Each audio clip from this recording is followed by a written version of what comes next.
Las cuatro brujas. Dicen que se disfrazan en forma de bolas de fuego, pero en realidad son unas brujas con la mirada turbia y los brazos secos. Dicen también que la sangre de los bebés es su alimento favorito, para seguir manteniendo fuerza en sus conjuros. De ellas, de las brujas, se habla mucho en un pueblito llamado Ermita, cerca de la localidad de Jutla, Crespo. Además se dice que las brujas habitan cerca de los cerros, para esconderse y disfrazarse en forma de pequeños meteoros de fuego. Por esta razón, los perros en algunas ocasiones perciben cosas extrañas y suelen aullar cuando por alguna casualidad caminan por un cerro. Sin embargo, en el poblado de Ermita, se asegura que existían 4 brujas que chupaban la sangre de los niños, que en ocasiones se lo robaban y que tenían un gran poder. Además de que se podían transformar en pájaro, en guajolote o en cerdo cuyo pelaje siempre era de un negro azabache brillante, puesto que ese color representa la noche y la oscuridad. Estos relatos, a veces, se solían escuchar en las tiendas de Don Timo, al que le encantaba contar historias acerca de las brujas, y siempre solía afirmar: «Yo conocí a una familia de brujas. Eran 4. Eran muy extrañas y practicaban los hechizos oscuros, y solían salir solo los días martes, miércoles y viernes, que es cuando se realiza la brujería». Don Timo también narró que una noche las observó haciendo una fogata enorme, cuyas brasas eran rojísimas, casi incendiarias, y que las 4 brujas repetían una serie de palabras extrañas, en un lenguaje incomprensible que Don Timo no pudo llegar a descifrar.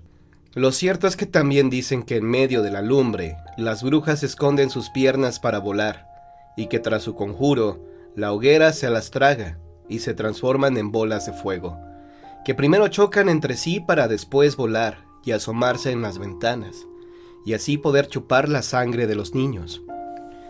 Realizada esta tarea por la noche, se transforman de nuevo en seres humanos.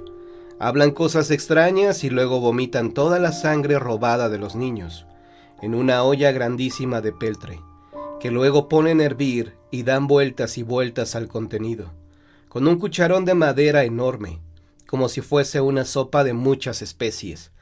Y no solo Don Timo aseguró sobre la existencia de las brujas.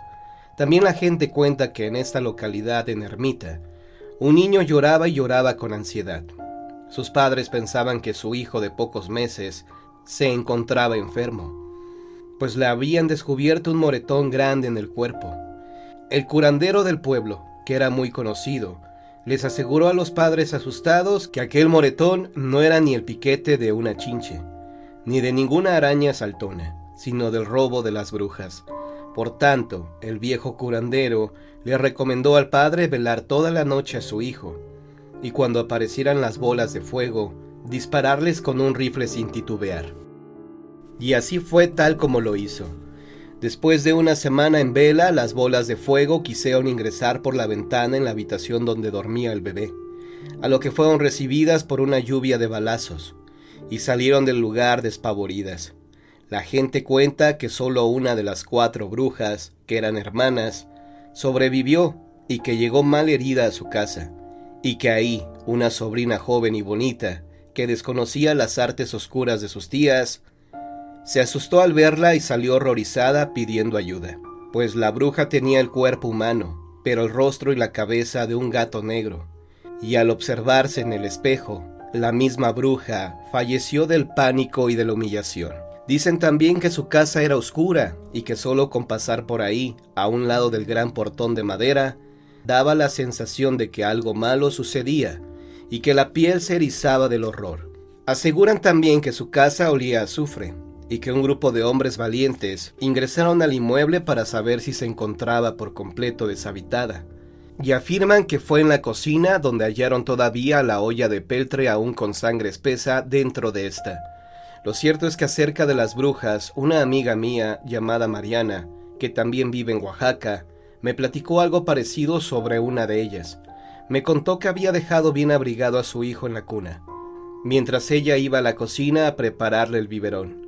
Me aseguró que fue en ese momento cuando todo ocurrió, pues al regresar vio a una mujer con unos brazos largos y secos, vestida con un jorongo polvoso y con el pelo sucio, que cargaba a su hijo hablando un lenguaje desconocido, mientras que de su cuerpo resplandecía una luz de color ámbar.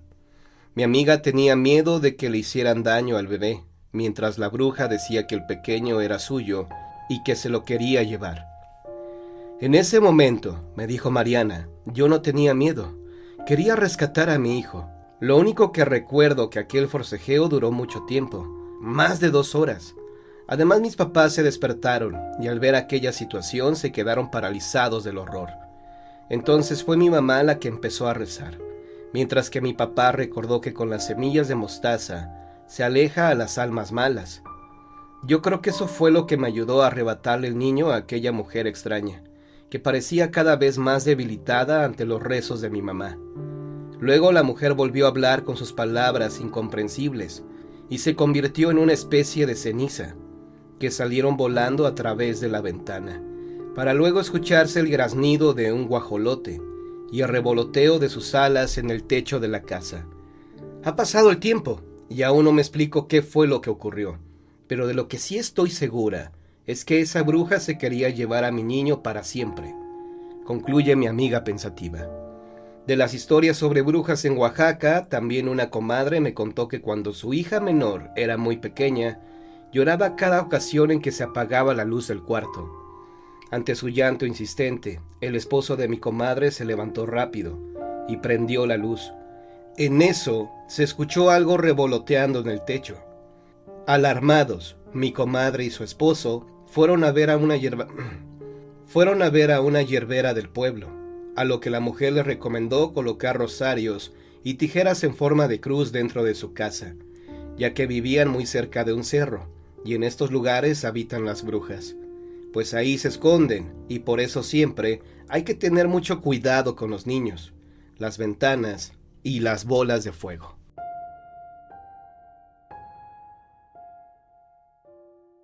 Milagro y cataclismo.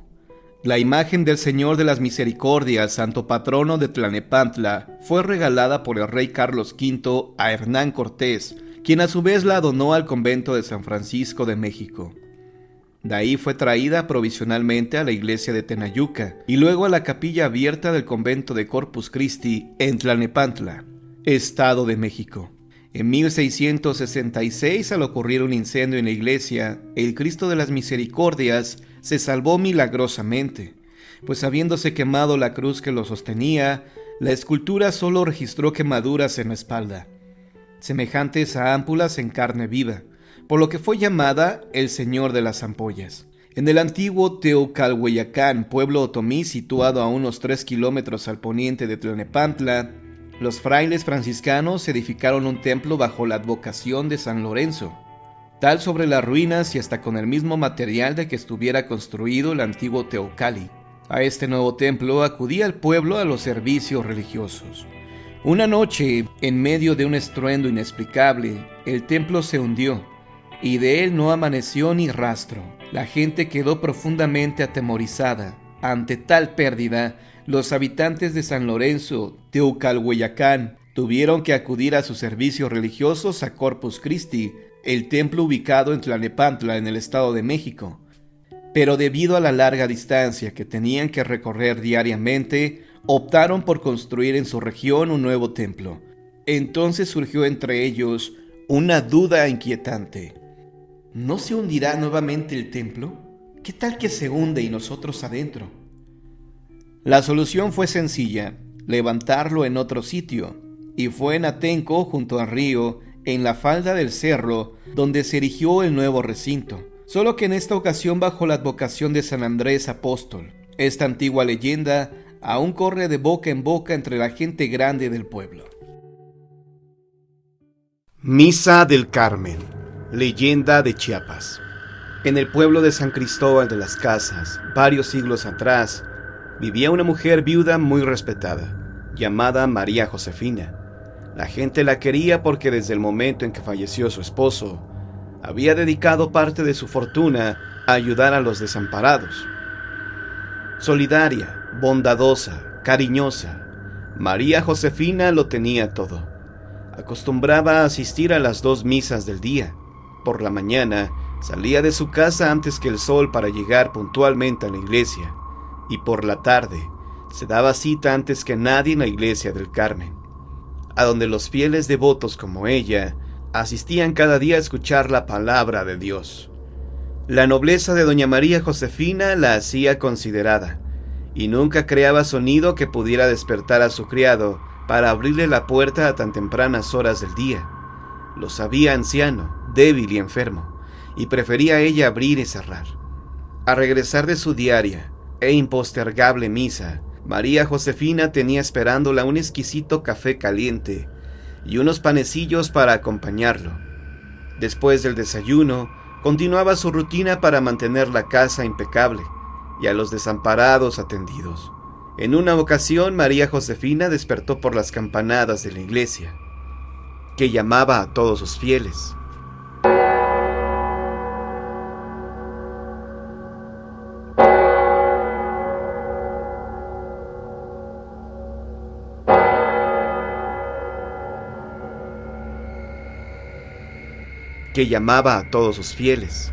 Preocupada por su retraso, se apresuró, pero sin permitir que su prisa provocara un ruido que despertara a su fiel y anciano criado. La viuda caminó apresuradamente por las calles oscuras de San Cristóbal. Llevaba su rosario y su Biblia bien agarrados de la mano, y su paso veloz se hacía notar con ritmo en las banquetas del pueblo. Al momento de llegar al templo, tomó su acostumbrado lugar, apartado, pero frente al altar principal, especialmente escogido para atender misa, sin distracciones ni intromisiones. Como todos los días, doña María Josefina comenzó a leer su Biblia, esperando a que la misa comenzara, pero había un silencio inexplicable que le hizo parar su lectura y levantar su cabeza para ver al resto del templo.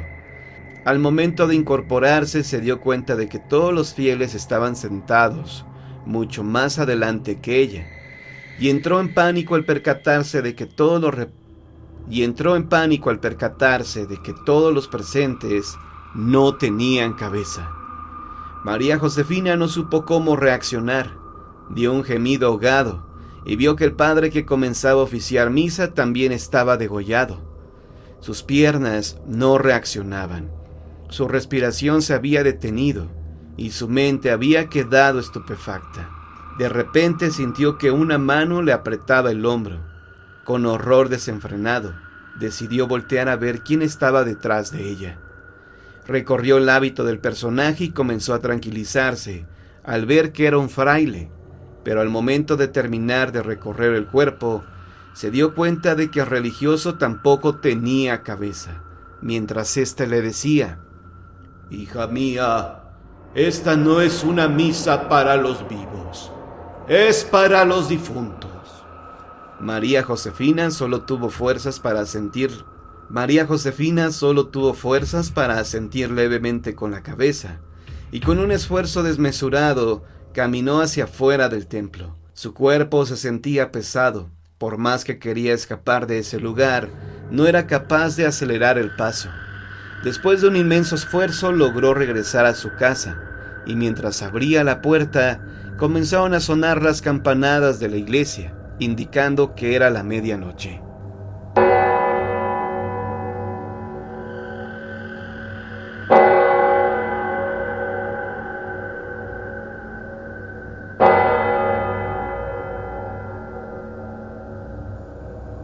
María Josefina no se inmutó, pero sí advirtió que en la iglesia del Carmen se celebraba una misa para todos los difuntos, que aún en el otro mundo asisten al templo de Dios en San Cristóbal de las Casas. Por eso la gente evita acudir cuando suenan las campanas que advierten la misa solemne de las 12 de la noche.